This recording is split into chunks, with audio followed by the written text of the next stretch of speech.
हम पढ़ने वाले हैं उत्सर्जन के बारे में। उत्सर्जन को इंग्लिश में कहते हैं एक्सक्रीशन, यानी कि उत्सर्जन तंत्र, जिसे इंग्लिश में कहते हैं एक्सक्रीशन सिस्टम। अब देखिए, अपशिष्ट यानी उत्सर्जन उसे कहते हैं अपशिष्ट पदार्थ को शरीर से बाहर निकालने की प्रक्रिया को क्या कहते हैं? उत्सर्जन। क्या कहते हैं? उत्सर्जन। अपशिष्ट मतलब होता है खराब यानी कि गंदा। जब गंदा पदार्थ आप शरीर से बाहर निकालते हैं तो उस प्रक्रिया को क्या कहते हैं? उत्सर्जन। यानी कोई भी गंदा पदार्थ जो आप शरीर से बाहर निकालते हैं, यानी जब भी कोई गंदा पदार्थ शरीर से बाहर निकालता है तो उस प्रक्रिया को क्या कहते हैं? उत्सर्जन। और वह अंग जो इन गंदे पदार्थों को शरीर से बाहर निकालने में मदद करते हैं उन अंग को क्या कहते हैं? उत्सर्जी अंग। उन अंग को क्या कहते हैं? उत्सर्जी अंग। अब देखिए कौन कौन से उत्सर्जी अंग हैं जो गंदे पदार्थ को शरीर से बाहर निकालते हैं। पहला क्या आता है भाई? त्वचा, जिसे हम इंग्लिश में क्या कहते हैं? स्किन। क्या कहते हैं? स्किन। ये देखिए बाहर जो परत है आपकी, ये क्या है? स्किन है। क्या है? स्किन है। स्किन से क्या क्या निकलता है? पसीना। क्या क्या निकलता है? पसीना। पसीना जानते होंगे भाई, गर्मियों में निकलता है। तो स्किन से क्या निकलता है? कौन सा उत्सर्जी पदार्थ? पसीना। उसके बाद क्या निकलता है? सीबम। क्या निकलता है? सीबम। आप लोग देखे होंगे सुबह सुबह जब आप उठते हैं तो आपके नाक पे कुछ चिपचिपा पदार्थ लगा रहता है। लगा रहता है कि नहीं लगा रहता है? तो आप उस चिपचिपा पदार्थ को मिटाने के लिए क्या करते हैं? फेस वॉश का इस्तेमाल करते हैं। क्या करते हैं? फेस वॉश का इस्तेमाल करते हैं, ताकि स्किन क्या हो जाए? थोड़ी मुलायम हो जाए, सॉफ्ट हो जाए। उस चिपचिपे पदार्थ को क्या कहते हैं? सीबम। कितना भी आप फेस वॉश इस्तेमाल करें फिर भी वो सीबम क्या होगा? निकलेगा। क्या होगा? निकलेगा।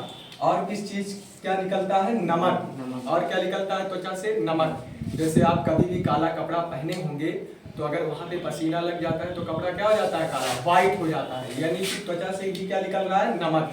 क्या निकल रहा है? नमक। और फिर दूसरा क्या है भाई? फेफड़ा। क्या है? फेफड़ा यानी कि लंग्स।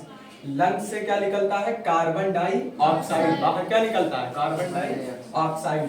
और क्या निकलता है? वाष्प। ठंडियों में देखे होंगे वाष्प, जब मुंह खोलते हैं तो क्या निकलता है? वाष्प। और फिर क्या निकलता है फेफड़े से? बलगम। क्या निकलता है?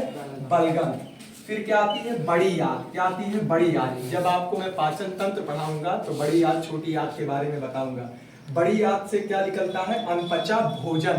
क्या निकलता है? अनपचा भोजन। जिस अनपचे भोजन को काइल कहा जाता है। क्या कहा जाता है? काइल। अभी मैं आपको बताऊंगा काइल क्या होता है, काइल क्या होता है, जब पाचन तंत्र पढ़ाऊंगा, यानी कि डाइजेस्टिव सिस्टम, तब बताऊंगा। फिर आपका क्या आ गया? यकृत। क्या आ गया? यकृत। यकृत भी पढ़ाऊंगा, ये भी अलग से एक टॉपिक है, वो भी पढ़ाऊंगा मैं आपको, जिसे लीवर कहते हैं। क्या कहते हैं? लीवर। लीवर क्या करता है? आपके शरीर में एक गंदा पदार्थ बनता है अमोनिया, जिसको लीवर क्या करता है? अमोनिया को यूरिया में परिवर्तित कर देता है। अमोनिया को यूरिया में कौन परिवर्तित करता है? यकृत। कौन परिवर्तित करता है? यकृत। फिर आपका लास्ट में आ गया वृक्क, जिसे आप किडनी कहते हैं, यानी कि गुर्दा कहते हैं। संख्या में कितनी होती है? 2। और जोड़े में कितनी होती है? 1।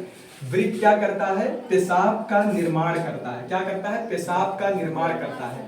यानी जो अमोनिया यूरिया में परिवर्तित हुआ था, किसने किया था? यकृत ने। और वृक्क क्या करेगा? उस यूरिया को बाहर निकाल देगा और उसे हम क्या कहेंगे? पेशाब। क्या कहेंगे? पेशाब।